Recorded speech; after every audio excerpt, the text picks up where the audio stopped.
Today I'm going to do a quick analysis of Thor Industries. Thor Industries is one of the largest manufacturers of recreational vehicles. I'm going to use the Beat to Market analyzer. It's at btmastockanalyzer.com to analyze this stock. I click Analyze Stocks, and the ticker symbol is THO, or you could type in here Thor Industries for the company name. We'll click Analyze Stocks, and it comes up as a good company at a bargain price. The market price is now 46, but the analyzer recommends to buy it around 52, so this would signify also that it's maybe undervalued right now. Okay, so we're going to click on Summary Info, and it has a rating of 73 out of 100. Anything over 70 is considered a good potential investment. Look at the company rating, and it has different categories with scores. Out of 17 for upward price per share over the past 10 years, it has 15.5. Return on equity is 16 out of 16, so very good. Earnings, not so good. So have to check about what's happening with earnings. They haven't been consistent or rising over the past 5 or 10 years. Okay, it does have the ability to recover from a market crash or downturn. Return on invested capital is also good, 12 out of 12. The margins are not very good, so 5 out of 12. And it's somewhat of a growth stock according to the PG ratio. Okay, if I click here on the ticker symbol, it'll break down these categories in more details and provide charts. So the upward price per share over the past 10 years is pretty good. It's been going up relatively consistently. There was a big surge here in 2017 and 18, and then it kind of returned to this normal increase. Okay, so overall good with the price upward trend. If we look at diluted EPS over the past 10 years, we could see that the earnings are great, just going up consistently, and then there was also a surge here from 2016, 17, 18, but then in 19 it really fell. So something has happened here with the earnings. One thing that really has affected this company has been the tariffs and the trade wars and things like that, because the company gets a lot of its steel and materials from China and Asia, so this has had a huge impact on the stock's earnings. So you have to kind of decide if this is something that's going to have a long-term effect, and if these tariffs and trade wars are going to continue or not. Market recovery. So here again we said that the company does have an ability to recover from a market crash or downturn. You see in 2008, the economic crisis, the stock was priced at 19, and then 2011, 3 years later, the stock had recovered in its price and gone above that 19. Okay, ROE.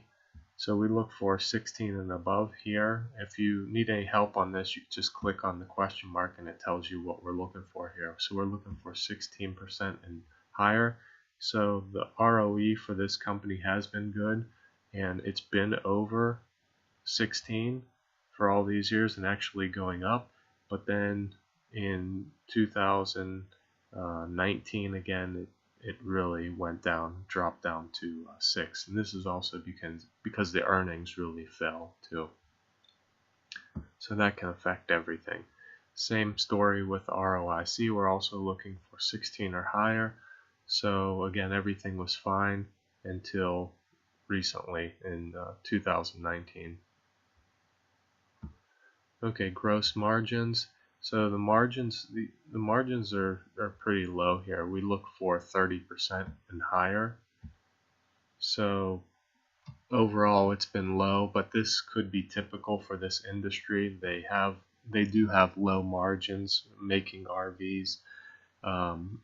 There's a lot of cost that goes into materials and things like that, and when the latest model is, just 1 year old, but they're new and they're on the lots. They're just trying to get rid of them. They sell them at large discounts, so the margin decreases even more. Okay, so overall margins are not good, and even worse is that the margins have been declining. Okay, PG ratio, we're looking at between 0 and 1 for this to indicate if it has potential for growth. So in 2018, it had some indication that there would be some growth, but in 2019, it's not signifying that there's going to be growth upcoming. Okay, so overall, the fundamentals are telling us that this company has been good and pretty consistent overall until the latest results in 2019, when everything started to kind of fall apart for the company. And you have to decide, like I said, if this is going to be something short term with these trade wars and tariffs or not. The only big concern here with the long-term fundamentals has been the margins, so they're a little lower, but like I said, that's the way the industry is too. So if you're looking for a company with better margins, then you might look into a different industry. It's not the ideal industry for margins. Okay, we're going to look at stock value. So estimated stock value is 68. Right now, let's see, the closing price was 52. The most recent closing price was 52. The 52-week high is 89, 52-week low is 42, and the midpoint is 65. So we definitely want to try to buy below this 65, and if possible, even towards this 52-week low. Okay, so we're looking at a range of around, say, 42 to 52, and the stock value is 68, so this would signify that the stock is undervalued. The intrinsic value is around 95, also signifying that the stock is currently undervalued. If we click on intrinsic value, it gives us different valuation methods, and other than the price earnings, all of these are signifying that the stock is worth more than it's selling for right now. Price earnings, this has been really affected by those most recent earnings, that big drop in 2019. That's why this price earnings valuation model is showing a low valuation here. Okay, so even at 0% growth, it's saying that it would be worth around $32 according to price earnings. So overall, I would say that it looks like in general this stock is worth more than it's selling for right now, but again, it just goes back to that concern if this company is going to continue to be affected by the trade wars, okay, and tariffs. We're going to go back and look at the miscellaneous fundamentals. First, let's look at this. This is the Buffett valuation. It's the expected annual compounding rate of return. So this is signifying that there could be negative growth coming up in the future.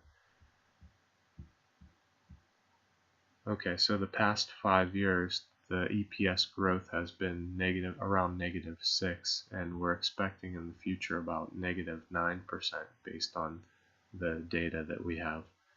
So this might not be the ideal time to buy if we're expecting a good return on this company. Okay, miscellaneous fundamentals. This looks at the balance sheet. Okay, debt to equity is good, so the company is financially sound in the long term because their debt is less than their equity. We look for less than 1 here. PE ratio is 14, so anything under 16 is usually considered that the stock is undervalued, so that's also a good sign. and the current ratio is greater than 1. So this signifies that the company has enough cash to cover its short-term liabilities. So all of this is good. The company also pays a dividend of around 3%, which is pretty decent dividend. So even if you're holding while the company goes down, you could experience some dividends. You could gain some of that money back. All right. So overall, pretty fundamentally sound company other than the gross margins.